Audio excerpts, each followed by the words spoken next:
विश्वं दर्पणदृश्यमाननगरी तुल्यन्निजान्तर्गतं पश्यन्नात्मनि मायया बहिरिवोद्भूतं यथा निद्रया यस्साक्षात् कुरुते प्रबोधसमये स्वात्मानमेवाद्वयं तस्मै श्रीगुरुमूर्तये नमः इदं श्रीदक्षिणामूर्तये बीजस्यान्तरिवाङ्कुरो जगदिदं प्राङ्निर्विकल्पं पुनः मायाकल्पितदेशकालकलना वैचित्र्यचित्रीकृतं मायावीव विजृम्भयत्यपि महायोगी वयस्वेच्छया तस्मै श्रीगुरुमूर्तये नमः इदं श्रीदक्षिणामूर्तये तस्मै श्रीगुरुमूर्तये नमः इदं श्रीदक्षिणामूर्तये। ॐ सहना भवतु सहनौ भुनक्तु सह वीर्यङ्करवावहै तेजस्विनावधीतमस्तु मा विद्विषावहै। ॐ शान्तिः शान्तिः शान्तिः। सदाशिवसमारम्भां शङ्कराचार्यमध्यमाम् अस्मदाचार्यपर्यन्तां वन्दे गुरुपरम्पराम्। ॐ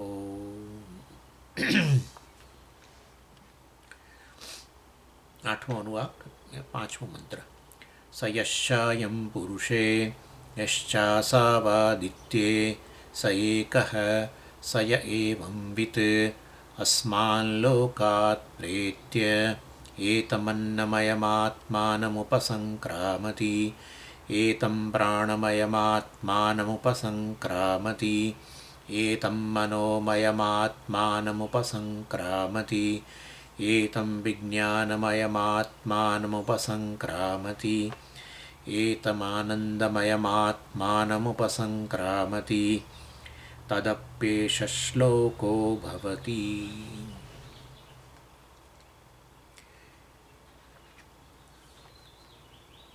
सय एवं वित्त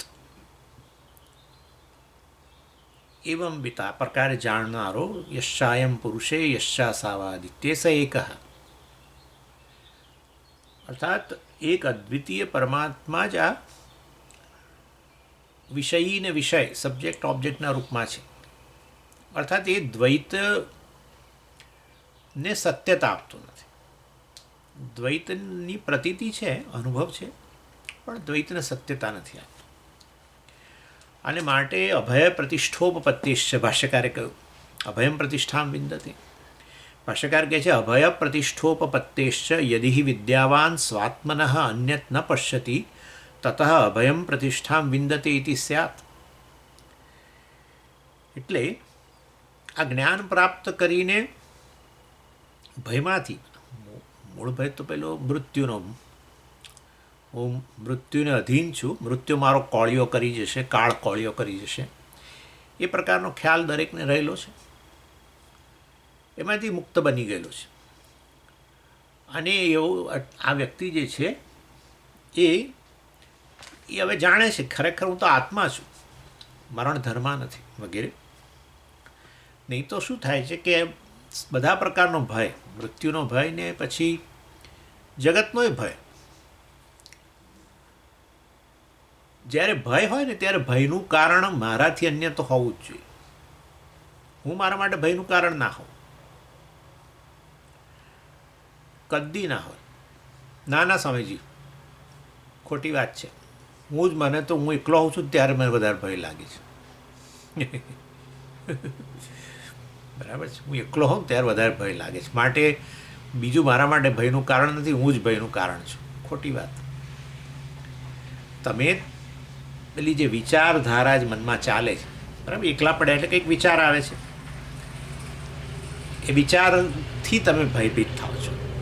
એ જાણે બધા વિચારો જે છે, વિચારધારા જે છે એ જાણે મારા પર હુમલો કરે છે ને હું એ ભયનું એના માટે કારણ બને છે.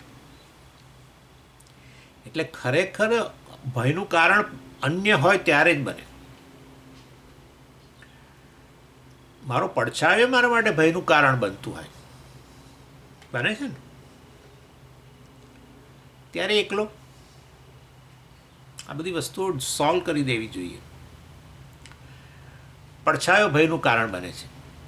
જો તમે જાણતા હો બરાબર કે એ તો મારો પડછાયો જ છે, મિથ્યા વસ્તુ છે, તો ભય નથી. પડછાયાને જોઈને કંઈક તમને જાણે કંઈક બીજું યાદ આવે છે મારો પડછાયાને બદલે એ જતું રહે છે, મારો પડછાયો છે એવું જતું રહે છે, એને બદલે જાણે કંઈ ભૂત કે ફલાણું કે કોઈ અન્ય વ્યક્તિ છે એવો પ્રકારનો જે ખ્યાલ આવે ને તો જ ભય આવે. મારો મિથ્યા પડછાયો છે.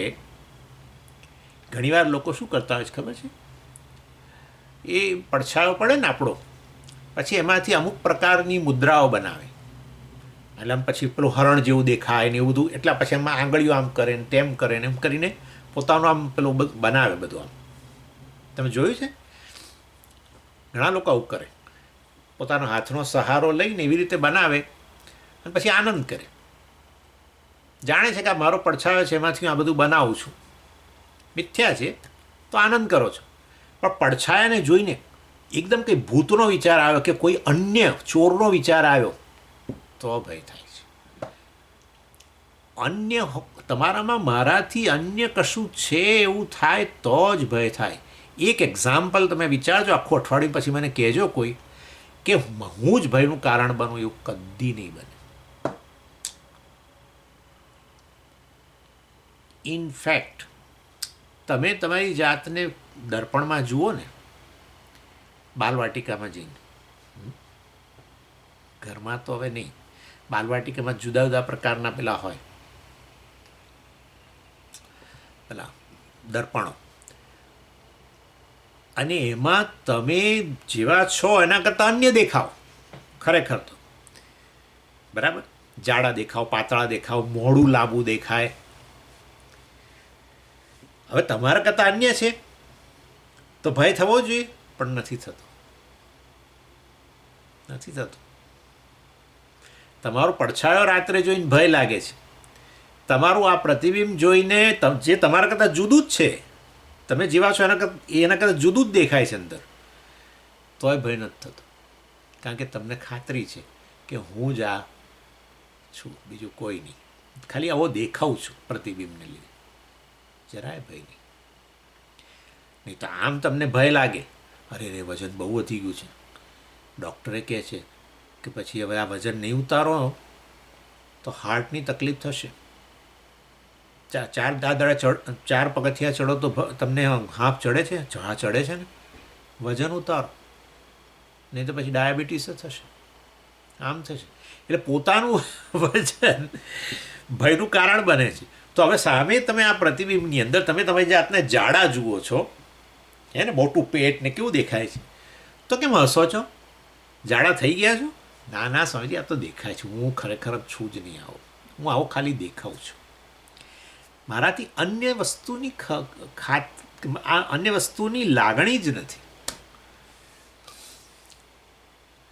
પોતાના મનની વિચારધારાઓ આવી જ છે, એટલે તો જ્ઞાનીને મજા છે, જાણે છે કે આ બધું ચાલે જ છે. પ્રકાશન છે, પ્રવૃત્તિન છે, મોહમેવ છે પાંડવ. આ જગતની અંદર મારી દ્રષ્ટિએ કોન્કરર હું, અને શાસ્ત્ર પણ એને જ સમ્રાટ કહે છે, જેણે પોતાના મનથી પણ જે ડરતો નથી. મન મિથ્યા વસ્તુ છે, ક્ષણિક જ છે. જે વસ્તુ જાણે છે કે આ તો મનના ખાલી બધા આવા ભાવો છે, આવે છે જાય છે, ખાલી આ તો મારો મિથ્યા દેખાવ છે, આવો પ્રકારનો વિચાર કરો. અહંકાર મિથ્યા વસ્તુ છે, સબ્જેક્ટ ઓબ્જેક્ટ જ મિથ્યા છે. આ પ્રકારની ખાતરી થઈ હોય એ શેનાથી ડરે? ન પોતાના વિચારોથી ડરે, ન અન્ય વસ્તુથી ડરે. જે કંઈ છે એ બધો મારો જ ખેલ છે. આ બધું તો મિથ્યા છે, સબ્જેક્ટ ઓબ્જેક્ટ. એટલે દ્વૈતથી જ ભય ઉત્પન્ન થાય એ વસ્તુ છે. એણે આ જ્ઞાની અભયમાં પ્રતિષ્ઠિત છે. વિદ્યાવાન સ્વાત્મન અન્યત ન પશ્યતી, પોતાનાથી અન્ય વસ્તુને એ દર્શન કરતો નથી, અર્થાત બુદ્ધિમાં દર્શન કરતો નથી. આમ અનુભવના સ્તરે તો આ બધું આ સ્વામી છે ને આ છે ને બધું તો રે, ઇડલી છે ને સાંભાર છે ને બધું એવું જ દેખાય. ઇડલી ને સાંભાર ને પોતે ને બધું આમ એક દેખાય નહીં તો એ સવાર ખાઈ જ કેવી રીતે શકે ઇડલી? જ્ઞાની સવારે ઇડલીનો નાસ્તો કરતો હોય તો ઇડલી એને હોય કે આ બધું હું જ, સ્વામીએ કહ્યું કે આ બધું હું જ છું એટલે ઇડલી હું જ છું, તો પછી ખાવાની ક્યાં જરૂર છે? હું ઇડલી ખાઉં તો ઇડલી ખાવાની હવે મને જરૂર ક્યાં છે? ના, ઇડલી ખાવી પડશે, મને ભૂખ લાગી છે, આ ઇડલી છે, આ સાંભાર છે, આ ચટણી છે, બધું દેખાય છે. પ્લેટ ખાલી થઈ ગઈ, બીજી ઇડલી આપો. અનુભવમાં દ્વૈતનો પ્રશ્ન નથી, એ તો હોય, અનુભવમાં દ્વૈત હોય પરંતુ સત્ય ના હોય એવું ઉદાહરણ આપો છો જ ને, તમે જ ઉદાહરણ છો ને ભાઈ, ક્યાં બીજે જવા જાઓ છો? રોજ તો રાતે જુઓ છો દ્વૈત, રોજ રાતે દ્વૈત જુઓ છો ને દ્વૈતને સત્યતા આપો છો ને, અને પછી ઉઠો છો ત્યારે હસો છો. દ્વૈતમાં જેને સત્ય માન્યું ને એના કારણે જે ભય ઉત્પન્ન થયો અને ભયને કારણે ચીસ પાડીને ઊભા થયા, પછી હસો છો શા માટે? હસીએ જ છે. અરે આ તો કખો ભાગ જોયો છો ખરી.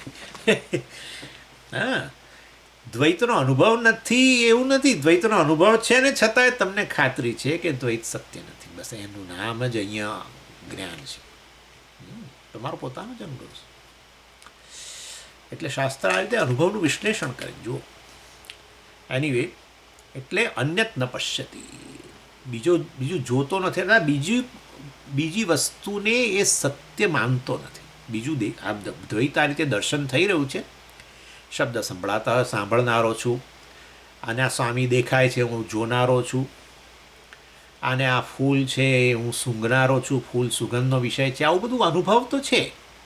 પણ બીજી સત્ય વસ્તુ, મારાથી અન્ય સત્ય વસ્તુ બીજી નથી. જેવું સ્વપ્નમાં ભલે બધું બહુ દેખાય છે, બધું સ્વપ્નમાં કેટલું જોઈ લઈએ છીએ આપણે બધું, પરંતુ મારાથી અન્ય કશું સત્ય નથી.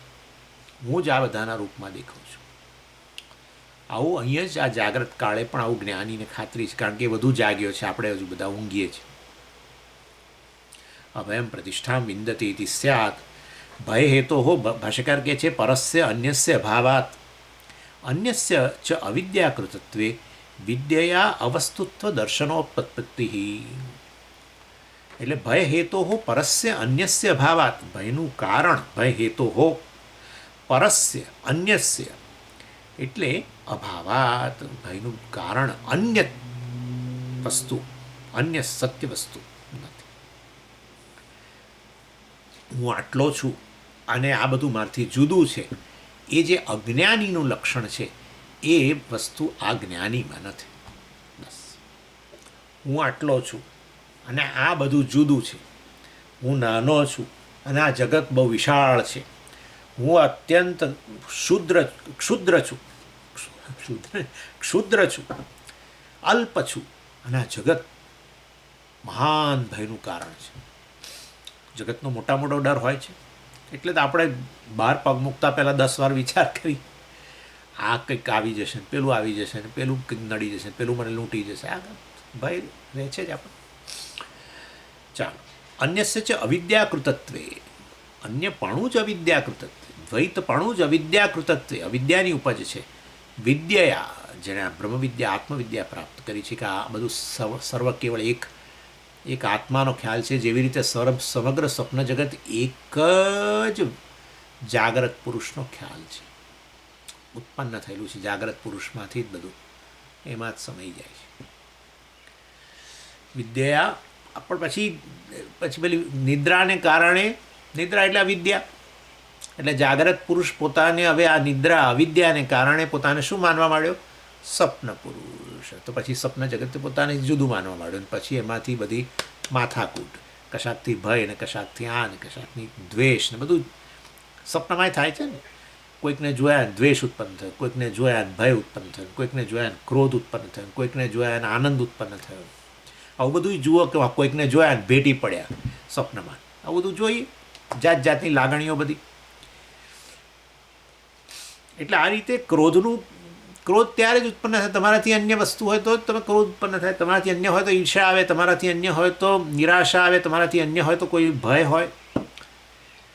પણ બધું મિથ્યા, જાગ્યા તાર ખબર પડી કે આ બધું હું જ હતો, કશું આ બધું ખરેખર કંઈ સત્ય નથી. વિદ્યા અવસ્તુત્વ દર્શનોપપત્તિ. વિદ્યાને કારણે વાસ્તવની અંદર હવે કોઈ અન્ય ખરેખર સત્ય અન્ય વસ્તુ રહેતી નથી. એટલે એક હું અને વત્તા ઉમેરીને બે કરી શકાય એવું કશું છે જ નહીં. 1+1 બરાબર અવસ્તુ એટલે જેનો ઉમેરવાનું. દાખલા તરીકે મેં હમણાં જ કહ્યું બાલવાટિકાનું, હું ઊભો હું સેન્ટરમાં ને આજુબાજુ 10 બધા મારા પ્રતિબિંબો, તો 1 + બીજા 10 કરીને 11 સ્વામીઓ થોડા છે, એક જ છે ને. 1+1 પ્રતિબિંબ, 1+1 બીજું એક પ્રતિબિંબ, બીજું એક, બીજું એક, બીજું એક, બીજું એક, બીજું એક, બરાબર 1. બસ આવું. આને કહેવાય અદ્વૈત સિદ્ધિ. દ્વૈતનો અનુભવ નથી એવો નહીં, પેલા જુદું દેખાય છે દરેક મિરરમાં તમે છો એના કરતાં જુદા જ દેખાવ છો, પણ જુદા દેખાતા અનુભવાતા હોય. પ્રતીતિ એનું નામ. પ્રતીતિ એટલે કેવળ દેખાવ. આવો કેવળ દેખાવ છે, પરંતુ બુદ્ધિમાં તમારે ખાતરી છે કે એક જ છો તમે. એકના જ આ બધા રૂપો છે, દેખાવ છે બધા. ચાલો, અને પછી આચાર્ય શેનું ઉદાહરણ આપ્યું હતું? તદ્ધિ દ્વિતીયસ્ય ચંદ્રસ્ય અસત્વમ યદ અતિમિરેકેણ ચક્ષુષ્મતા ન ગૃહ્યતે. પેલે તિમિર હોય જેને કેટેરેક્ટ વગેરે કે કોઈ પ્રકારનો દોષ હોય નહીં, એકને બદલે 2 ચંદ્ર જુએ. અહીંયા શાર્લોટ એરપોર્ટ પર જ એક ભાઈ અમેરિકન હતા. અરે કેવું હોય છે, માણસો કેવી રીતે આનંદ લઈ શકે જુઓ. અને એમને જોવાની તકલીફ, એટલે કંઈક એવા પ્રકારની તકલીફ હતી એમને કે એકને બદલે એમને કંઈક 2 દેખાય કે એવું બધું કંઈક ગરબડ હતી. પૂરેપૂરું સમજાતું ને, સામે બેસીને બોલતા હતા અને બીજાઓને હસાવતા હતા. અને એમાં એમને એ કંઈક 11 વાગ્યાની 11:15ની કંઈક ફ્લાઇટ હતી કે એવું કંઈક હતું. એ પોતાની વાત કરતા હતા કે કેવી રીતે મિસ કરી એમણે ફ્લાઇટ આગલા દિવસે. 11:15ની ફ્લાઇટ હતી, પણ એમની આ પ્રકારની તકલીફને કારણે 11ને બદલે એમણે 1:15 કંઈક વાંચ્યું. એ પ્રકારની તકલીફ હતી બિચારાને. 1:15 એટલે એ પ્રમાણે એ મોડા આવ્યા. અને આવ્યા ત્યારે ખબર પડી કે ફ્લાઇટ તો ગઈ. ખરેખર બન્યું. આમ તો હું જુઠ્ઠું બહુ બોલું છું, પણ અત્યારે નથી બોલતો. અત્યારે તમને સાચી વસ્તુ કહું છું. બધાને ખડખડાટ હસાવતા હતા, પોતાના દોષથી બીજાઓને હસાવતા હતા. આવું કોણ કરે? એટલે એનીવે, ચાલો કહેવાના હશે. આપણે અહીંયા આચાર્ય ઉદાહરણ આપે છે તિમિર દ્રષ્ટિ. તિમિર દ્રષ્ટિ એટલે એવું પ્રકારના રોગને કારણે તમે એકને બદલે 2 જુઓ. 2 ચંદ્રની વાત કરે છે. એટલે અહીંયા તો એ જ ઉદાહરણ લેવું પડે, કારણ કે છે અદ્વૈત વસ્તુ, પરંતુ આપણે દ્વૈત દર્શન કરીએ છીએ ને, એટલે એ રીતે કહે છે. એટલે વસ્તુ અદ્વૈત એક જ હોય ને છતાં 2 દેખાય, તેને માટે દોષ જવાબદાર હોય છે, એમ એમનું કહેવું હતું. એવી ને એવી રીતે આ ખરેખર એક અદ્વિતીય આત્માનો જ બધો વિલાસ છે. અને એ તો સ્વપ્નમાં આપણે ખાતરી જ છે એ પ્રકારે. પરંતુ દોષને કારણે, અવિદ્યાને કારણે આપણે દ્વૈત, એકથી અન્ય દર્શન કરીએ છીએ, દ્વૈતના દર્શન કરીએ છીએ. અને જ્યારે શાસ્ત્ર બહુ પ્રમાણ છે આ વસ્તુમાં આત્મજ્ઞાન માટે, એ કહે છે કે એકથી અન્ય બીજું કશું છે નહીં. અને એ એક વસ્તુ તું છું ભાઈ, તું ચિંતા ના કર, તું છું, તું જ આ છું જે તારો બધો ખેલ છે. જેવી રીતે જગત, તું એક જ જાગ્રત પુરુષ અનેક બધું બની ગયો હતો, પણ ખરેખર અનેક છું જ નહીં, અનેકતા છે જ નહીં, દ્વૈત છે નહીં. એવી રીતે એટલે વિષયી અને વિષય બંને સત્યમ જ્ઞાનમ અનંતમ બ્રહ્મ છે. વિષયી ને વિષય બંને આત્મા જ છે. અને માટે મારાથી અન્ય નથી તો પછી ભયનું કોઈ કારણે નથી.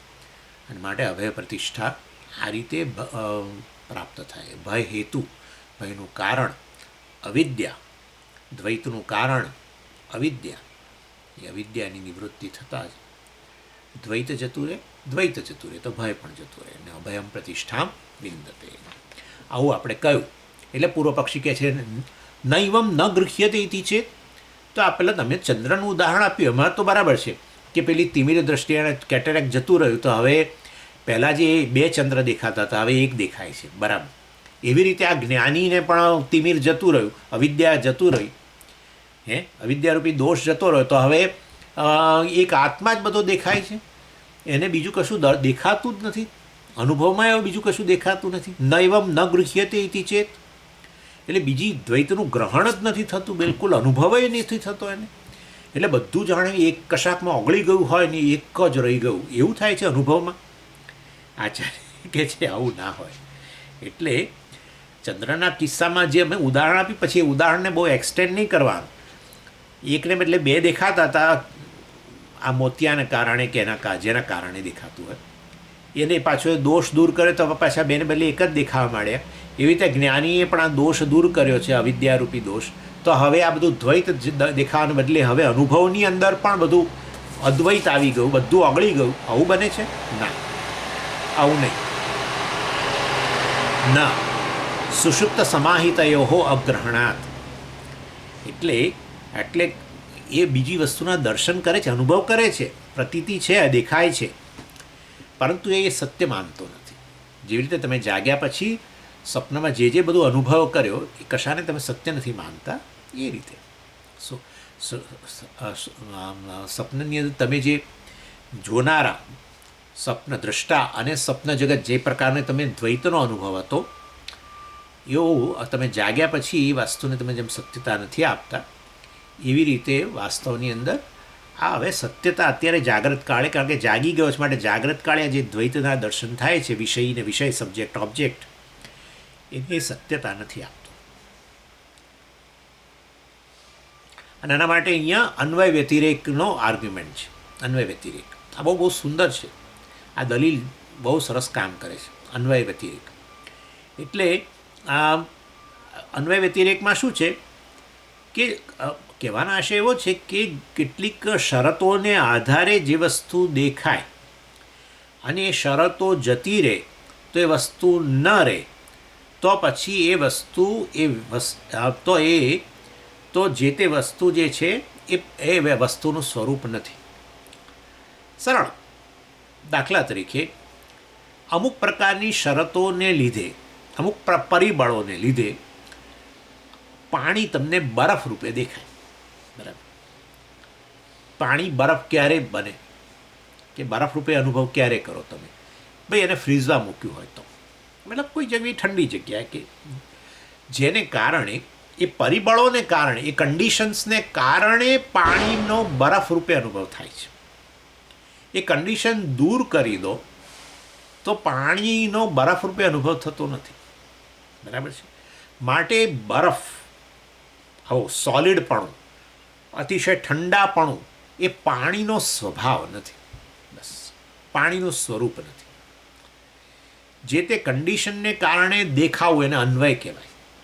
એ કન્ડિશનનો અભાવ, પરિબળનો અભાવ હોય ત્યારે પેલી વસ્તુ ન દેખાય, એને વ્યતિરેક કહેવાય. અને એ અન્વય વ્યતિરેક દ્વારા વસ્તુનું સ્વરૂપ નક્કી થઈ જાય. પાણી એટલે હંમેશા અતિશય ઠંડો જ હોય, પાણી એટલે હંમેશા ઘન જ હોય? ના ભાઈ, એ પાણીનું સ્વરૂપ નથી. પાણી એટલે હંમેશા, બીજી કન્ડિશન લાવો, પાણી એટલે સ્વામીજી હંમેશા ગરમ, અતિશય ગરમ જ હોય ને વરાળના રૂપમાં જ હોય? ના ભાઈ, એ વાત નહીં, એ વસ્તુ નહીં. કેમ? કારણ કે અમુક પરિબળોને કારણે વરાળ છે. અત્યારે એ પરિબળો દૂર કરો, ગરમી વગેરે, અગ્નિનો એનો સંપર્ક, એની સાથેનો અગ્નિનો સંપર્ક દૂર કરો તો એ વરાળપણું રહેતું નથી. એટલે અન્વય એટલે શું? જે તે પરિબળોને કારણે વસ્તુ જણાય અમુક પ્રકારે, એ પરિબળો દૂર કરી દો તો પછી એ પેલી વસ્તુ ના જણાય, તો નક્કી થઈ જાય કે જે તે વસ્તુ પેલી વસ્તુનો સ્વભાવ નહોતો. બસ આટલું. અને અન્વય વ્યતિરેક બહુ મોટું કામ કરે. એટલે વાસ્તવની અંદર અહીંયા આચાર્ય કહે છે કે જુઓ, તમે દ્વૈતને સત્યતા આપો છો આ જાગ્રત કાળે, પરંતુ વાસ્તવમાં એ તો અમુક પરિસ્થિતિઓ, પરિબળોને કારણે દ્વૈતનો અનુભવ થાય છે. એ પરિબળો ન રહે તો દ્વૈતનો અનુભવ થતો નથી, ને માટે ખરેખર દ્વૈત સત્ય નથી. અર્થાત હું આટલો અને જગત મારાથી જુદું, એ પ્રકારનો જે ખ્યાલ છે, દ્વૈત બુદ્ધિ જે છે એ સાચી નથી. એના માટે ઉદાહરણ ન એટલે જાગ્રત કાળે દ્વૈતનું ગ્રહણ જ નથી અને અનુભવ નથી થતો એવું પૂર્વ પક્ષીએ કહ્યું કે તો પછી દ્વૈતનો અનુભવ જ ના થવો જોઈએ. જે પહેલાં દ્વિતીય ચંદ્રનો અનુભવ નથી થતો તો દ્વૈતનો અનુભવ ન થવો જોઈએ. ના, દ્વૈતનો અનુભવ થાય છે, દ્વૈતનું સત્યત્વ જતું રહે છે. એટલે કે દ્વૈત સત્ય નથી, દ્વૈત બુદ્ધિ જે છે ખોટી વસ્તુ છે, પ્રતીતિ ખાલી રહે છે. અને આ દ્વૈત બુદ્ધિ સત્ય નથી એ શેના માટે, અથવા દ્વૈત સત્ય નથી કેવા આધારે, શેના આધારે કહેવાય તો કે છે સુષુપ્ત સમાહિતયો અગ્રહણાત. એટલે સુષુપ્તિની અંદર તમે દ્વૈતનો અનુભવ કરતા નથી, આ પ્રકારે વિષયનો અનુભવ કરતા નથી. અરે જાગ્રત કાળે નથી કરતા, એ તો આપણને ખબર નથી. હા, જાગ્રત કાળે બુદ્ધિ જે છે એ જે ક્ષણે બુદ્ધિ લય પામી, અંતઃકરણ લય પામી, જાગ્રત કાળે લય પામે. ઘણાને જાગ્રત કાળે તંદ્રાવસ્થા આવી જાય,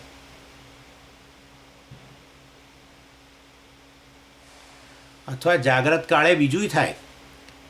જાગ્રત કાળે જ ખરેખર ક્ષણે ક્ષણે દ્વૈત જતું રહે છે. શું બોલો છો તમે? અમે બધા તમને સાંભળતા રહીએ એટલે તમે તો જેમ ફાવે એમ બોલતા રહો છો. જાગ્રત કાળે જ દ્વૈત ક્ષણે ક્ષણે જતું રહે છે, ક્ષણે ક્ષણે.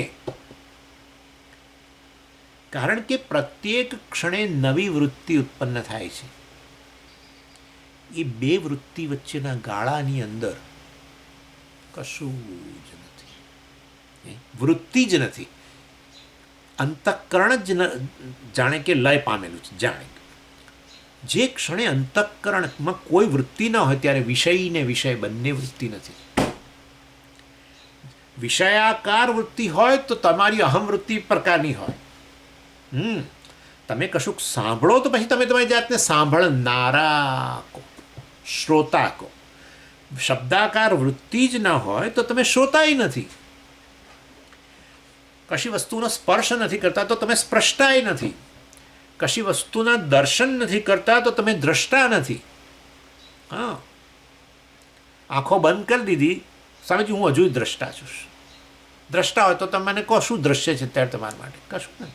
એટલે કહેવાના આશય છે, એટલે બુદ્ધિની આ બુદ્ધિનો વિભાગ છે, અહમ વૃત્તિ અને ઇદમ વૃત્તિ, વિષયી અને વિષય. અહમ વૃત્તિ એટલે વિષયી સબ્જેક્ટ, અને આપણે જોઈએ છે અહંકાર વિશે બહુ ચર્ચા કરીએ છીએ, અને વિષયાકાર વૃત્તિ.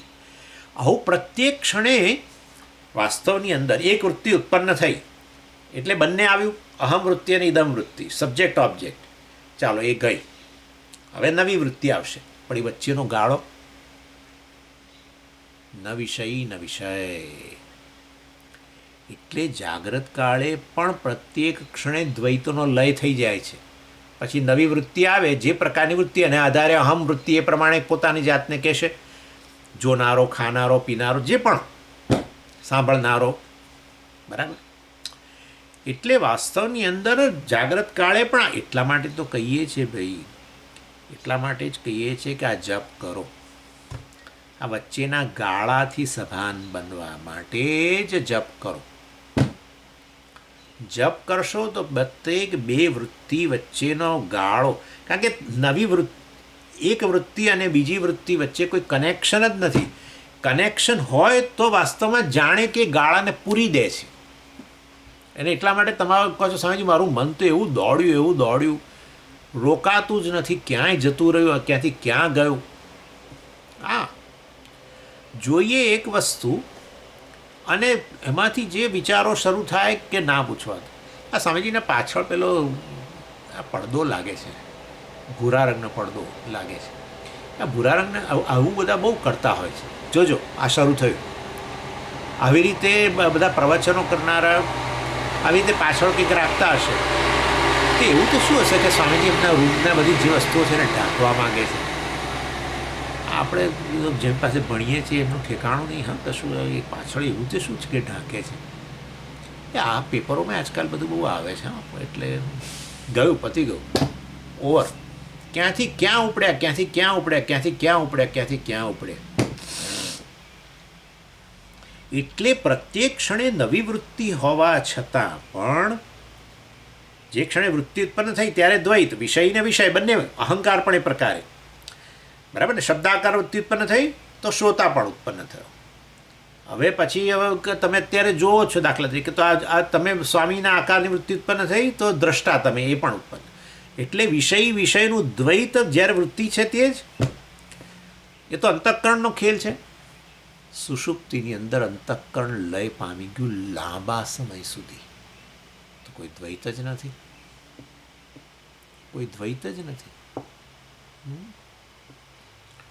એટલે વાસ્તવની અંદર કોઈ આ કહેવાનો આશય એ છે, બે વૃત્તિ વચ્ચેના ગાળામાં પણ આવું દ્વૈત નથી હોતું, અને આવો અંતઃકરણ લાંબો સમય લય પામી જાય તો એ દ્વૈતનો અનુભવ નથી થતો. અને માટે અને એ દૃષ્ટિએ કહી શકાય કે ખરેખર દ્વૈત સત્ય વસ્તુ નથી. જો સત્ય વસ્તુ હોય તો એ હંમેશા રહે, પરંતુ અમુક પરિબળોને કારણે દ્વૈતનો અનુભવ થાય છે. એટલે કે અંતઃકરણ જાગ્રત હોય, બુદ્ધિ જાગ્રત હોય આપણી, ત્યારે દ્વૈતનો અનુભવ થાય છે. અંતઃકરણ લય પામે તો દ્વૈતનો અનુભવ થતો નથી. માટે દ્વૈતપણું સત્ય નથી. જેમ વરાળ કે ઉષ્ણતા જળની અંદર સત્ય નથી, કે અતિશય શીતળતા પેલી એ પણ સત્ય નથી. ઘનીભૂત અવસ્થા પાણીની સત્ય નથી. આવી વાયુ અવસ્થા પાણીની સત્ય નથી. સમજી ગયા? કારણ કે તો અમુક પરિબળોને કારણે હતું. એવી જ રીતે અંતઃકરણ જાગ્રત બન્યું, એ પરિબળને કારણે દ્વૈતનો અનુભવ થાય છે. અંતઃકરણ લય પામી જાય, ઇવન જાગ્રત કાળે મેં કહ્યું પ્રમાણે બે વૃત્તિઓની વચ્ચે, અથવા તો સુષુપ્તિની અંદર જ્યારે લય પામી જાય, અંતઃકરણ લય પામી જાય, એ પરિબળ એબસન્ટ બની જાય તો દ્વૈતનો અનુભવ થતો નથી. માટે દ્વૈત સત્ય નથી. આવું કહ્યું.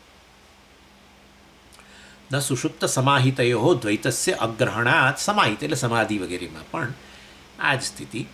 આપણે સમાધિની બહુ ચિંતા નથી કરતા, આપણે તો સુષુપ્તિનો અનુભવ પૂરતો જ. સમજ, મારે સમાધિનો અનુભવ, આ તો કરવો તો કરો. સમાધિમાં આ અહંકાર લય પામી જવાનો છે. બીજી બાજુ તમે સમાધિનું નામ જ નિર્વિકલ્પ સમાધિનું નામ શું? બધી વૃત્તિઓ જે છે બધી વૃત્તિઓને ખાળી દેવી, વૃત્તિનો અભાવ, વૃત્તિ નિરોધ, કોઈ પણ વિષયાકાર વૃત્તિ નહીં. હા, તો પછી આ વિષયી અહંકાર પણ ક્ષીણ થઈ ગયો એકદમ, બે મિનિમમ થઈ બસ. એટલે એ સમાધિ. અહીંયા તો બિલકુલ લય જ પામી ગયો અહંકાર. ત્યાં સમાધિની અંદર સમાધિની સુષુપ્તિમાં ભેદ શું કે અહીંયા તો અહંકાર પૂરેપૂરો લય પામી ગયો. અહીંયા લય નથી પામ્યો સમાધિ એટલે, પરંતુ એકદમ ક્ષીણ થઈ. કારણ કે વિષયાકાર વૃત્તિ જ નથી. તમે વિષયી પોતાની જાતની કઈ ઓળખાણ આપશે? વિષયી પણ ક્ષીણ થઈ ગયો, ઓલમોસ્ટ લય પામ્યું કહેવાય. કારણ કે જાગ્યા પછી આવે સમાધિ. એટલે અંતઃકરણ પૂરેપૂરું લય નથી પામ્યું, પણ તમે એને ડેલિબરેટલી આ રીતે લયાવસ્થામાં લાવી દીધું છે. થાય છે આવું, તમને અનુભવ થશે. હું તમને કહું એ કરો. આવું નિર્વિકલ્પ સમાધિનો અનુભવ થશે. કેવી રીતે? કુંભક કરો, અંતઃકુંભ કે બહિષ્કુંભ કરો. શ્વાસ બહાર કાઢીને લેવાનો નહીં, થોડીક મિનિટો. કશું જાણે કોઈ મનમાં કોઈ વિચાર જ નથી, કોઈ વિકલ્પ, દ્વૈત જ નહીં ને, અન્ય વિચાર જ નહીં આવે. જાગતા જ તમને આ નિર્વિકલ્પ સમાધિનો અનુભવ થશે. અથવા અંતઃકુંભ કરો, અંદર શ્વાસ લઈ લો, બહાર ના કાઢો, તો પણ આ સ્થિતિ થશે. થાય. કહેવાનો આશય એ છે કે કોઈ દ્વૈત જ નથી રહેતું આ પ્રકારના અનુભવમાં. એટલે સુષુપ્તિ કે સમાધિ વગેરેની અંદર દ્વૈતનો અભાવ હોય છે. પણ સુષુપ્તિ વધારે પેલી નેચરલ અવસ્થા છે, એટલે આપણે એને લઈએ. સમાધિ તો બધાએ આ રીતે કંઈક પ્રયત્ન કરીને કરવી પડે. અને ત્યારે વાસ્તવની અંદર એનો અર્થ કે દ્વૈત જે છે એટલે એ તો નિષેધને પાત્ર બન્યું ને, દ્વૈતનો નિષેધ થાય છે. અને માટે એ દ્વૈત આત્માનો સ્વભાવ નથી. અર્થાત આત્મામાં દ્વૈત એટલે કે હું વિષયી અને આ વિષય એ પ્રકારનું વસ્તુ સાચી નથી. આપણે તો કેવળ એક સપ્રકાશ આત્મા જે છે એ જ વસ્તુ વાસ્તવની અંદર એ જ ત્યાં હાજર છે. એટલા માટે તો પછી સુષુપ્તિના અનુભવની વાત કરી શકો છો. હું સપ્રકાશ આત્મા એ સુષુપ્તિને પ્રકાશિત કરું છું, ત્યાં સર્વ વસ્તુઓ એવા આવી રીતે અહંકારનો પણ અભાવ થઈ જાય છે, જગતનો અભાવ થઈ જાય છે, વિષયનો અભાવ થઈ જાય છે, દ્વૈતનો અભાવ થઈ જાય છે, વગેરે પ્રકારનું અનુભવ કરું છું, આનંદનો અનુભવ કરું જ છું. બરાબર છે. માટે એ રીતે તો એ અનુભવ કરનારો તો હજુ બેઠો જ છે, અહમ તો હજુ છે, હું તો છું જ. મતલબ અહમપણું જતું રહ્યું છે, પણ છતાં હું તો હાજર છું, એ મારી જ અવસ્થા છે. એટલે ઇન શોર્ટ કહેવાના હશે, આત્મા તો ત્યાં છે, પણ તું દ્વૈત નથી. માટે જાગું ત્યારે હો હું તો આટલો અને આ બધું મારથી જુદું ને આ પ્રકારનો જે ખ્યાલ છે, સ્વામી મારથી જુદો ને હું એનાથી જુદો ને આ પક્ષી મારાથી જુદું ને હું એનાથી જુદો ને આ રીતે આત્માની અંદર પણ જે દ્વૈત બુદ્ધિ જે છે એ ખોટી વસ્તુ છે, પ્રોજેક્ટેડ છે ખાલી. એટલે દ્વૈત કેવું છે? કાદાચિત, કદાચિત, ક્યારેક છે ક્યારેક નથી. કમ્સ એન્ડ ગોઝ, એમ આયારામ ગયારામ. જે આયારામ ગયારામ મને છોડીને જાય ને આવે એ હું નથી. બીજું શું? જે મને છોડીને જાય અને આવે પાછું જાય એ હું તો નહીં જ. એ તો એટલું તો નક્કી. બસ એ રીતે શરીરે નહીં, શરીરે છોડીને જાય પછી આવે પણ આમ નવું શરીર આવે પછી. પણ અમે એ બધી વાત ના કરશો. સારું, કંઈ નથી કરવી, ચાલો. પણ તમે રોજે રોજ શરીર છોડી દો છો ભાઈ. તમે નવું શરીર ગ્રહણ કરીને જ શું પેલી સપનાનો અનુભવ કરો છો? આ શરીરથી ક્યાં કરો છો? ના ના, આ જ શરીરથી કરીએ છીએ. એ આ શરીર તો સૂતેલું છે, હાલતું એ નથી. ઓશિકા પર છે માથું, બરાબર છે, હાલતું નથી, આટલું નથી હાલતું. અને સપનાની અંદર શું કરો છો? ઓહો, ટ્રેનમાં બેઠા છો, ફ્લાઇટમાં બેઠા છો. અરે ના ના ના, બદ્રીનાથ અમારા સ્વામીજી, મારે તો રસ્તામાં પેલી અટકી ગઈ હતી બસ, પેલું લેન્ડસ્લાઇડ થઈ, તો અમારે 10 માઇલ ચાલીને જવું પડ્યું બદ્રીનાથ. અને જોશીમઠમાં આ પહાડ ચડ્યા ને પેલું પહાડ ચડ્યા. આ બધું જુઓ છો ને સપનામાં? અલા સૂતેલા છો તમે તો. પાંદડું તમારો પગનો અંગૂઠો હાલતો નથી. તો આ બધું કરનારો સપનાની અંદર, સપનાનું જે શરીર થકી કર્યું, બરાબર, તે આ શરીર છે ના. તો ભાઈ એનો અર્થ શું થયો? એનો અર્થ શું થયો કે તમે આ શરીરમાંથી ટેમ્પરરી વિદાય લઈને અન્ય શરીર ધારણ કર્યું કે ના કર્યું? હા, અને સપના પૂરું થયું તો વળી પાછા આ શરીરમાં આવ્યા ભગવાનની દયાથી, કૃપા. એ જ બતાવે છે વાસ્તવની અંદર કે તમે ચેતન અનુભવ કરનારા આ શરીરો ધારણ કરો છો, જે તે શરીર ધારણ કરીને જે તે જગતનો અનુભવ કરો છો. આટલું તો સ્પષ્ટ છે. જે શરીર થકી તમે દ્વૈત જણાય છે, કારણ કે તમે કહ્યું કે હું તો આટલો છું ને આ જ છું, ત્યારે દ્વૈત આવ્યું. નહીં તો કેવી રીતે આવ્યું? જ્યારે તમે કહો કે આ હું આટલો છું, ત્યારે પછી આ વસ્તુને તમે હું નથી જ કહેવાના. શું કહેવાના છો? આ છે, આ હું, આ દ્વૈત આવી ગયું. પણ આ જ વાસ્તવમાં એક માધ્યમ જ છે. શાના માટે? વ્યવહાર માટે. જે તે જગત સાથે વ્યવહાર માટેનું માધ્યમ. આ શરીર સાથે, આ શરીરમાં અહમભાવ કરીને આ જગતનો અનુભવ કર્યો. અન્ય શરીરમાં અહમભાવ કરીને, અન્ય શરીર દ્વારા અનુભવ કરનારો શરીર નથી, અનુભવ કરનારો ચેતન જ હોય. અનુભવ કરવા માટે માધ્યમ ગમે તે લે. એટલે આ તો હવે કર્મકાંડમાં સિદ્ધ થયેલી વસ્તુ છે કે શરીર હું જ નથી. નહીં તો પુણ્યપાપ વસની વસ્તુઓ કર્મકાંડમાં હોત જ નહીં. જો આ શરીર જ હું હોત તો પછી તો ચારવાક જ અને વેદ દર્શનમાં કોઈ ફેર જ ન રહ્યો. ચારવાકો કહે છે આ શરીર જ આત્મા છે અને માટે ખાઈ પીને મજા કરો. ખૂટે ઘરમાં ઘી ખૂટ્યું ખાતા ખાતા તો ઓછી દેવું કરીને લઈ આવવામાં શું? અરે પણ દેવું ભરપાઈ કરવું પડશે. ના કરીએ તો આપણે ભવિષ્યમાં ભોગવવું પડે. કોણ ભવિષ્યને કયો જન્મ? આ શરીર પૂરું થયું એટલે પૂરું થઈ ગયું. આ શરીર જ આત્મા છે. કશું આ બધું કંઈ છે નહીં પુણ્ય પાપ ને ફલાણું ઢીકણું. આ શરીર ગયું એટલે આત્મા નાશ પામ્યો. આત્મા એટલે ચેતન. હા, ચેતન. તો આ શરીરમાં ચેતનતા જતી રહે મૃત પામે ત્યારે. હા, બસ તો એ તો આત્મા મરી ગયો.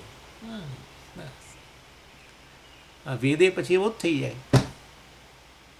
વેદ કહે છે ના ભાઈ, અનંત જન્મોની અંદર નવા નવા શરીરો ધારણ કરતો રહે પ્રારબ્ધ અનુસાર. એ પેલો જીવ આમાં દાખલ થાય ને પછી પેલામાં જાય પછી પેલામાં જાય અને એના થકી પ્રારબ્ધનો સુખ દુઃખનો જગતના વ્યવહાર સાથે કરતાં કરતાં અનુભવ કરે. આ તે બધું આ શરીર થકી અનુભવ કરે, શરીરનું સ્વાસ્થ્ય કે અસ્વાસ્થ્ય વગેરે દ્વારા પણ સુખ દુઃખનો અનુભવ કરે. એટલે પ્રારબ્ધ ઉપભોગ માટેનું મળેલું એક સાધન, ખાલી 2 સાધન. હા, સ્થૂળ અને સૂક્ષ્મ. સૂક્ષ્મ જોઈએ ને, મૂળ તમારે વ્યવહાર કરવો હોય જગત સાથે, બિઝનેસ કરીને, બરાબર છે, કમાવવું હોય તો પછી એક ઓફિસે જોઈએ સ્થૂળ. અને ખાલી ઓફિસનું ચાર દિવાલોથી કામ ન થાય ભાઈ, અંદર બધું જોઈએ ને. હે, ટેલિફોન જોઈએ ને, પેલું ફેક્સ મશીન જોઈએ ને, પેલું જોઈએ ને, એના થકી થાય ને વ્યવહાર. એ બધું મૂકવા માટે ઓફિસ જોઈએ. બસ એવું જ છે. આ એક ટેનામેન્ટ આપી દીધું તમને ઓફિસ, અને એની અંદર બધા ગેઝેટ્સ આપ્યા, ઇન્દ્રિયો. એના થકી અનુભવ કરનારા, ફેક્સ મશીનનો ઉપયોગ કરનારા, ટેલિફોનનો ઉપયોગ કરનારા, બીજી બધી વસ્તુઓનો ઉપયોગ કરીને જગત સાથેનો વ્યવહાર કરનારા, ઓફિસમાં બેસીને તમે ઓફિસથી અને ગેઝેટો બધા જે છે ત્યાં પેલું ફેક્સ મશીનને આ તે બધાથી સ્થૂળ સૂક્ષ્મ બંનેથી તમે ભિન્ન ખરા કે નહીં? ભિન્ન જ છો. અને પછી પૂરું થઈ ગયું તો હવે ઓફિસે કાઢી નાખો ઘણીવાર.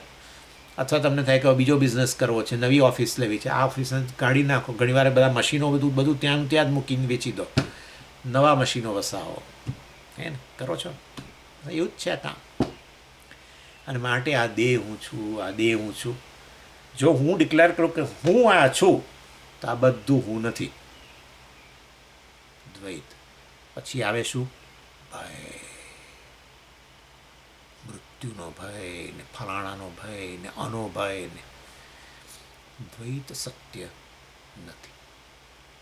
That's it. સત્ય હોય એ આ અવર જવર ના કરે, નિષેધ જ ન કરી શકાય. પાણીમાં ઉષ્ણતાનો નિષેધ કર્યો, વરાળપણાનો નિષેધ કર્યો, અતિશય શીતળતાનો નિષેધ કર્યો, ઘનીભૂત અવસ્થા, ઘનપણાનો નિષેધ કર્યો,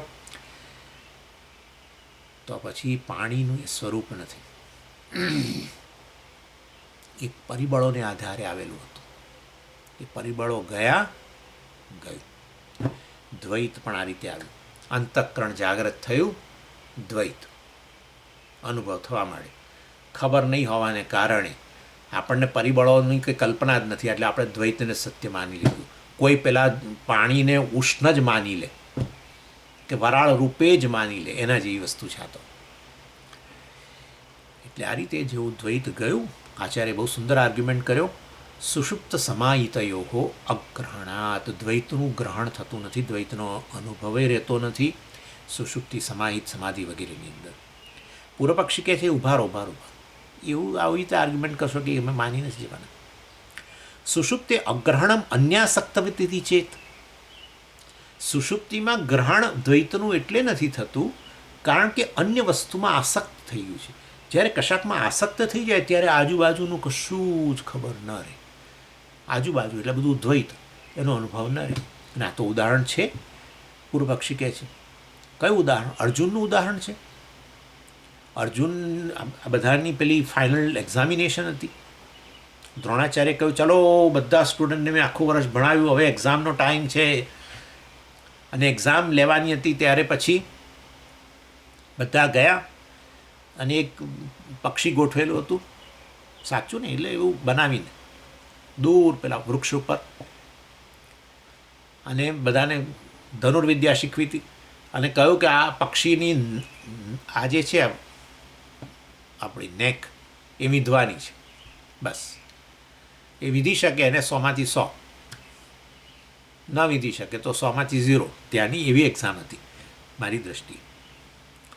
ક્યાં ના પાસ, ક્યાં પાસ. થોડા 35 માર્કે પાસ ને એવું બધું નહીં.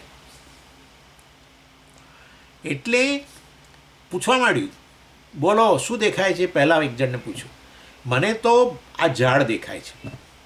પક્ષીની વાત કરું છું. ના, પણ મને તો ખાલી ઝાડ જ દેખાય છે. ચાલો બીજું એક વર્ષ ફરી એના એ ધોરણમાં આવજો. પછી બીજાને કહ્યું, મને પક્ષી અને ઝાડ બંને દેખાય છે. ચાલો તમે પણ ફેલ. ત્રીજાને કહ્યું મને પક્ષી દેખાય છે, ફેલ. અર્જુનનો વારો આવ્યો. બોલ અર્જુન, શું દેખાય છે? મને ખાલી પક્ષીની નેક જ દેખાય છે. બસ, ચલાવ્યું 100માંથી 100. એટલે કારણ કે એનું ચિત્ત ખાલી પક્ષીની નેકમાં આસક્ત હતું, તો બધું આજુબાજુનું કશું જ ખબર નથી. પૂર્વ પક્ષી કે છે એવી રીતે સુષુપ્તિમાં ખાલી એક જ વસ્તુમાં આસક્ત બની ગયું, માટે આજુબાજુનું એટલે કે આ જગત કે કશું દેખાતું નથી. એટલે દ્વૈતનું ગ્રહણ નથી થતું સુષુપ્તિમાં, માટે દ્વૈત સત્ય નથી એવું નહીં બોલવાનું.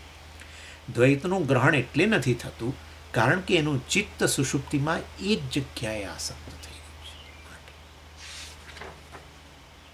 બોલો, સિદ્ધાંતિ કહે છે ના, સર્વ અગ્રહણાત, અન્ય આસક્ત નહીં, કશી વસ્તુમાં આસક્ત નથી.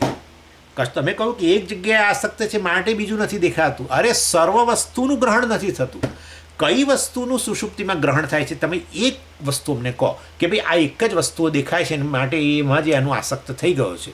જેમ પેલાને નેક દેખાતી હતી, એવું સુષુપ્તિમાં એવું તો કયું છે કે જેમાં એનું મન આસક્ત થઈ ગયું છે? અરે સુષુપ્તિની અંદર ક્યાંય આસક્ત હશે ને એક જગ્યાએ, તોય સુષુપ્તિ નથી, ઊંઘ જ નથી. એક તો છે તકલીફ. ઘણાને આવું થઈ જાય છે. કોઈકની સાથે વ્યવહારમાં કંઈ બગડ્યું અને રાત્રે સુવા ગયા એટલે એમાં જ આસક્ત, એક જ વસ્તુ.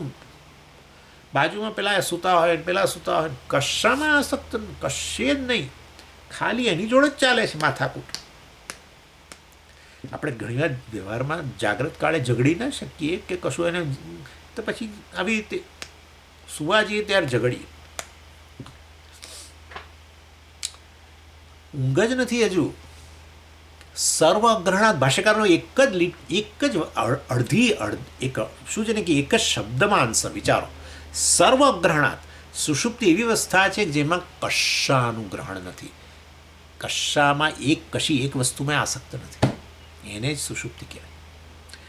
એટલે કોઈ પ્રકારે સુષુપ્તિમાં કોઈ પરસેપ્શન જ નથી, કશી એક વસ્તુ, કોઈ પોતે વિષયી ને વિષય અન્ય એક ખાલી, અને એમાં આસક્ત. બધામાંથી છૂટી ગયો. અરે વિષયી ને વિષય પણ નથી, વિષયી જ નથી રહ્યો. સબ્જેક્ટ અને ઓબ્જેક્ટ બંને, જગતનું દર્શન નથી ને પોતાનો કોઈ પ્રકારનો વિશેષ અનુભવ નથી. માટે ટોટલ નોન પરસેપ્શન. અને માટે તમારો એ આર્ગ્યુમેન્ટ પૂર્વપક્ષી સાચો નથી. પૂર્વપક્ષી હજુ બહુ જોરદાર છે. આ પૂર્વપક્ષી જાગ્રત સ્વપ્નયો અન્યસ્ય ગ્રહણાત સત્વમેવ વૈચેત. કે છે કે ચાલો સુષુપ્તિમાં તો અગ્રહણ બરાબર છે, હવે માની ગયા કે સુષુપ્તિમાં અન્ય આસક્ત એવું નહીં, કશી વસ્તુનું ગ્રહણ નથી, માની ગયા, માટે દ્વૈતનો અનુભવ નથી. પરંતુ હવે બહુમતીનો નિયમ લઈ લો.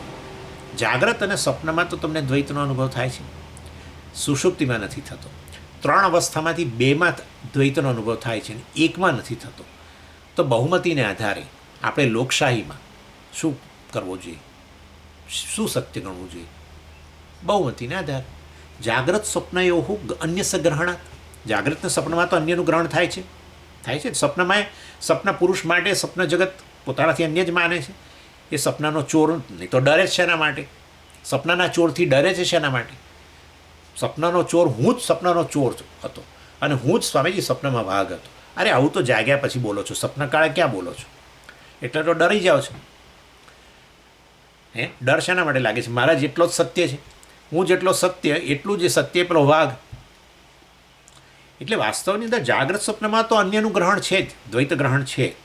સત્વમ એવ ઇચિતેત. અને માટે ખરેખર દ્વૈત સત્ય છે, કારણ કે 2 અવસ્થામાં તો રહે છે અને ત્રીજી અવસ્થા સુષુપ્તિમાં નથી રહેતું, માની લઈએ છીએ.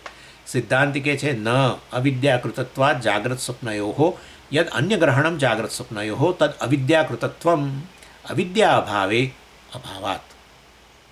લો, ન અવિદ્યાકૃતત્વાત જાગ્રત સ્વપ્નયો. એટલે જાગ્રત અને સ્વપ્નની અંદર જે આ દ્વૈતનું દર્શન થાય છે એ અવિદ્યાને કારણે છે. દ્વૈત બુદ્ધિ વિચારે આ પ્રકારની વિચારધારાને લીધે કે હું તો વિષય છું અને આ તો વિષય છે જે મારા કરતાં અન્ય છે, આ વસ્તુ એ અવિદ્યામાંથી ઉત્પન્ન થયેલું છે. ઈશ્વર સૃષ્ટિ જે છે એમાં આ પ્રકારની વ્યવસ્થા છે વ્યવહાર માટે, કે આ સબ્જેક્ટ ઓબ્જેક્ટ વગેરે પ્રકારની વ્યવસ્થા છે, અને માટે વાસ્તવમાં એ તો વ્યવહારિક વસ્તુ છે, મિથ્યા છે. અને એ દૃષ્ટિએ આ વિષયનો અનુભવ જે થઈ રહ્યો છે, જે ભેદનો અનુભવ થઈ રહ્યો છે, એ વિષયના ભેદને સત્ય અનુભવ થઈ રહ્યો છે, પણ વિષયનો ભેદ કે દ્વૈતને સત્યતા સિદ્ધ કરી શકતો નથી. એટલે માટે દ્વૈત સત્ય નથી. કેટલાક આચાર્યો દ્વૈતને સત્ય આ રીતે ગણે, બે અવસ્થામાં જણાય છે ને માટે સત્ય. આપણે કહીએ છીએ સત્ય એને કહેવાય કે જે કદી જાય નહીં, જેનો નિષેધ ન થાય એ વસ્તુને સત્ય કહીએ. અને જાગ્રત સ્વપ્નની અંદર વાસ્તવની અંદર બુદ્ધિ જે છે હાજર છે, આંશિક બુદ્ધિ સ્વપ્નની અંદર, આંશિક અંતઃકરણ, અને જાગ્રત અવસ્થામાં અંતઃકરણ પૂરેપૂરું જાગ્રત, ત્યાં અર્ધ જાગ્રત.